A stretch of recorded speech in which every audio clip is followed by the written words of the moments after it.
तो उम्मीद करते हैं आप सब खैरियत से होंगे। पिछली क्लास में हम लोगों ने पढ़ा था अल्फ़ाबेट, लेटर और वॉवेल के साथ कॉन्सोनेंट हमने पढ़ा था। आज की क्लास में हम लोग अलग चीज़ें देखेंगे, वो है वर्ड, सिलेबल और साइट वर्ड। पिछली क्लास में अल्फ़ाबेट यानी कि ए से लेके जेड जो है ये आपका अल्फ़ाबेट था और इस ए को हम लोग बोलते हैं लेटर। तो इस तरीके से आपने देखा था कि टोटल 26 लेटर होते हैं और इस 26 लेटर में से हमने देखा था कि 5 हमारे वॉवेल होते हैं और 21 हमारे कॉन्सोनेंट होते हैं। वॉवेल कौन से थे? ए, ई, आई, ओ, यू और कॉन्सोनेंट क्या थे? बाकी जितने बचे वो सब कॉन्सोनेंट में आ गए। पहचान क्या थी? जिन लेटर्स को बोलते हुए साउंड ब्लॉक होता था वो आपके कॉन्सोनेंट कहलाते थे, जिनको बोलते हुए साउंड ब्लॉक नहीं होता था उसको वॉवेल कहते थे। एग्जाम्पल के तौर पे अगर आप ए बोल रहे हैं, ए, ई, आई, ओ, यू, इसमें साउंड या आवाज ब्लॉक नहीं हो रही है, उसमें कोई रुकावट नहीं आ रही, ना जबान से, न दांत से, न होठों से। लेकिन अगर आप कॉन्सोनेंट बोलते हैं तो उसमें कहीं ना कहीं रुकावट आती है। एग्जाम्पल के तौर पे आपने बोला बी, तो आपके होठ आपस में टच हुए जिससे साउंड ब्लॉक होता है।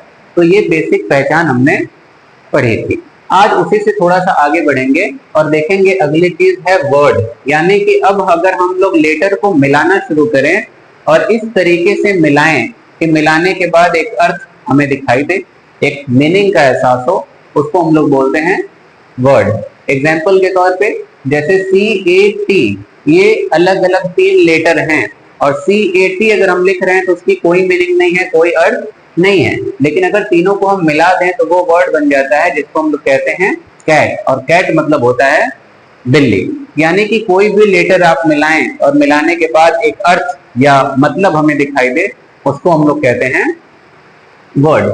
और यही वर्ड, जैसे लेटर मिलके वर्ड बन रहे हैं वैसे ही वर्ड मिलके आपका बनता है सेंटेंस। तो कुछ बेसिक वर्ड हमें समझने की जरूरत है, वो वर्ड समझेंगे तो सेंटेंस भी हम आसानी से बना पाएंगे। कुछ बेसिक वर्ड क्या होते हैं? जैसे कि नेमिंग वर्ड कुछ होते हैं, जैसे नाउन। नाउन का मतलब होता है किसी भी इंसान की जगह का नाम होता है, इसको डिटेल में हम लोग देखेंगे। बट फिलहाल आप बस ये समझिए कि किसी भी चीज को या किसी भी इंसान के नाम को या किसी भी जगह के नाम को हम लोग नाउन कहेंगे। जैसे कि सामने मान लीजिए चेयर रखी है, तो चेयर एक नाउन है क्योंकि आपने उस चीज को एक नाम दे दिया। हम एक लड़का है तो लड़का एक नाउन हो गया। डॉग, स्कूल, ये सब क्या हो गए? नाउन हो गए। हम किसी भी चीज को नाम दे रहे हैं। ऐसे ही दूसरा होता है एक्शन वर्ड, जिसको हम लोग बोलते हैं वर्ब। इसका मतलब किसी भी क्रिया को हम दर्शाते हैं, किसी भी काम को दर्शाते हैं। उदाहरण के तौर पे मैं पढ़ा रहा हूं, तो पढ़ाना ये काम हो रहा है, तो ये कहलाता है एक्शन वर्ड। ट्रेन चल रही है तो चलना क्या है? ये काम हो रहा है, तो ये क्या हो गया? वर्ब हो गया। बच्चे शोर कर रहे हैं तो शोर करना ये काम हो रहा है, तो शोर करना क्या हो गया? एक एक्शन वर्ड या वर्ब हो गया। ऐसे ही कुछ आते हैं डिस्क्राइबिंग वर्ड। डिस्क्राइबिंग वर्ड का मतलब होता है जो चीजों का वर्णन करते हैं, जो चीजों के बारे में बताते हैं। जैसे कि मोहन एक अच्छा लड़का है, तो मोहन को डिस्क्राइब किया जा रहा है अच्छा के तौर पे, है ना। जैसे मान लीजिए आप कहें कि जहाज बहुत बड़ा है, तो जहाज तो नाउन हो गया आपका, यानी कि नेमिंग वर्ड हो गया। और उस जहाज का वर्णन किस तरीके से हो रहा है कि वो बहुत बड़ा है, तो बड़ा आपका क्या हो गया? बिग, एक डिस्क्राइबिंग वर्ड हो गया, जिसको हम लोग बोलते हैं एडजेक्टिव। कोई भी चीज जो नाउन को परिभाषित करे या नाउन की तारीफ करे या नाउन के बारे में बताए, उसको हम लोग बोलते हैं एडजेक्टिव। जैसे कि मोहन एक अच्छा लड़का है, तो यहाँ पे जो अच्छा शब्द इस्तेमाल हुआ या गुड वर्ड इस्तेमाल हुआ वो मोहन के लिए हुआ। मोहन एक नेमिंग वर्ड है या नाउन है, तो ये एडजेक्टिव हो गया। कोई भी वर्ड अगर वर्ब को परिभाषित करे या वर्ब के बारे में हो, जैसे कि मैं ये कहूं या हम ये कहें कि मैं दौड़ता हूं, तो दौड़ना क्या है? वर्ब है। लेकिन अगर हम ये बोलें कि मैं तेज दौड़ता हूं, तो तेज वर्ड यानी कि पास्ट आपका क्या हो गया? एडवर्ब हो गया। उम्मीद है इतनी चीजें क्लियर होंगे। तो अगर एक सेंटेंस हम पूरा बना दें, तो अगर कहा जाए रोहन स्पीक्स फास्ट, रोहन तेज बोलता है, तो रोहन क्या हो गया? एक नेमिंग वर्ड हो गया। इसमें नाम है यानी कि एक नाउन हो गया। उसके बाद स्पीक्स यानी कि बोलता है, बोलना क्या है, काम हो रहा है, यानी कि ये एक्शन वर्ड है, कोई भी क्रिया हो रही है जिसको हम लोग वर्ब कह रहे हैं, तो स्पीक ये हो गया। और यहाँ पे लास्ट में लिखा है फास्ट यानी कि तेज, तो तेज क्या है, रोहन तेज है नहीं, बल्कि उसका बोलना तेज है, तो ये आपका एडवर्ब हो गया यानी कि डिस्क्राइबिंग वर्ड। इतनी चीजें आई थिंक क्लियर होंगी। तीसरी चीज जो है वो है आपकी सिलेबल। सिलेबल क्या होता है, इसका इस्तेमाल हम लोग प्रोनाउंसिएशन में करते हैं। बहुत बड़ी बड़े भारी भरकम वर्ड कई बार आते हैं, इंसान उसको बोल नहीं पाता, तो उसमें चेक किया जाता है सिलेबल कि किसी भी वर्ड को हम कितने हिस्से में तोड़ सकते हैं। तो a syllable is equal to a single sound unit in a word. कोई भी वर्ड है उसमें इकट्ठे जितना हम बोल पा रहे हैं वो एक सिलेबल कहलाता है। और सिलेबल पहचानेंगे कैसे, एक यूनिट में कम से कम एक वॉवेल होना जरूरी है। एग्जाम्पल के तौर पर यहाँ पे लिखा है कैट, इसमें एक ही वॉवेल है जो कि है ए, तो कैट ये एक बार में बोल पा रहे हैं, ऐसा नहीं कि हम कै कर रहे हैं, ऐसा कुछ नहीं हो रहा है, सीधा सीधा हम बोल रहे हैं कैट, इकट्ठे बोल पा रहे हैं, तो इसका मतलब इसमें एक सिलेबल है, एक बार में पूरा साउंड मुंह से निकल जा रहा है। वैसे यहाँ पे लिखा हुआ है टेबल, तो यहाँ पे देखिए दो वॉवेल है, एक ए है, यहाँ पे एक ई है, ये एक सिलेबल हो गया, और दूसरा ये बल, ये दूसरा सिलेबल हो गया, इसलिए हम बोलते हैं टेबल। टेबल, इसमें आपको एहसास होगा कि दो बार में दो टुकड़े में हम शब्द का इस्तेमाल कर रहे हैं। इसी तरीके से यहाँ पे तीन सिलेबल वाला वर्ड है कंप्यूटर। हम लोग बोलते हैं कंप्यूटर, तो कंप्यूटर में तीन टुकड़े में इसको बोला जाता है। इसमें आपको एक वॉवेल यहाँ पे दिख रहा है, दूसरा वॉवेल यू यहाँ पे दिख रहा है, तीसरा वॉवेल आपको लास्ट में ई का दिख रहा है। तो तीन टुकड़े में हमने इसको विभाजित कर दिया और बोल क्या रहे हैं, कंप्यूटर।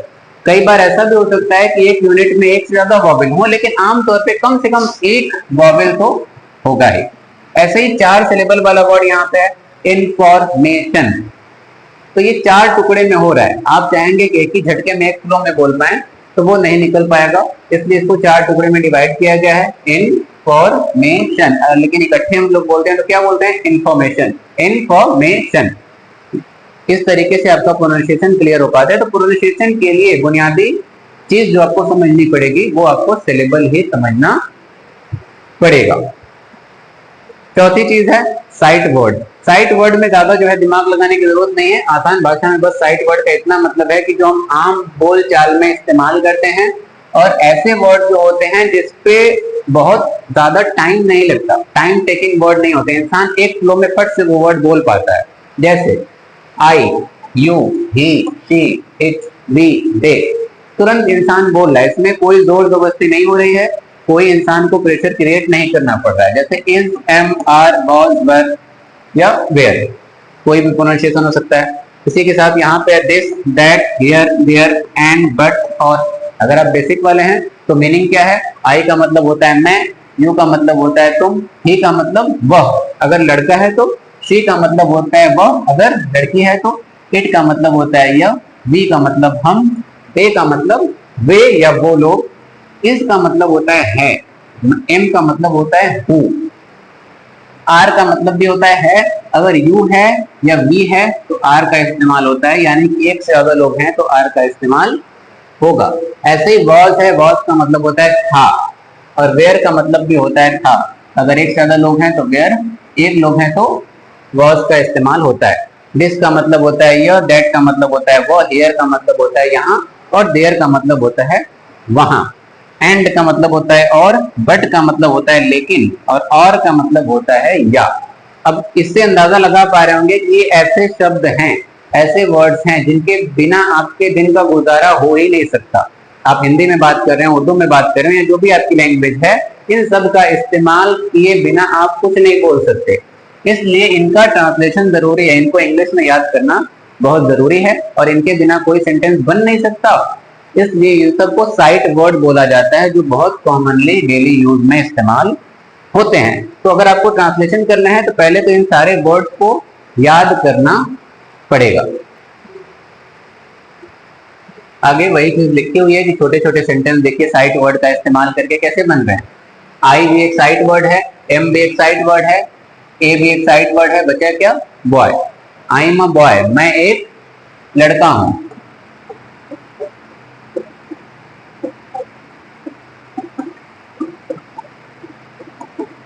इसी तरीके से शी इज अ गर्ल, वह एक लड़की है। शी और इज क्या है, साइड वर्ड है, वह एक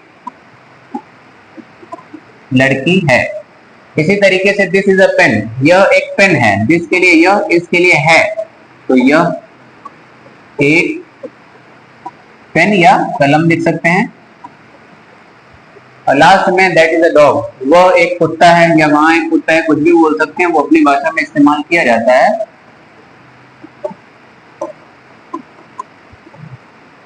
तो साइड वर्ड का इस्तेमाल करके ही हम आम जिंदगी में जो वर्ड इस्तेमाल होते हैं या जो सेंटेंस हम लोग बोलते हैं उसका प्रयोग कर सकते हैं।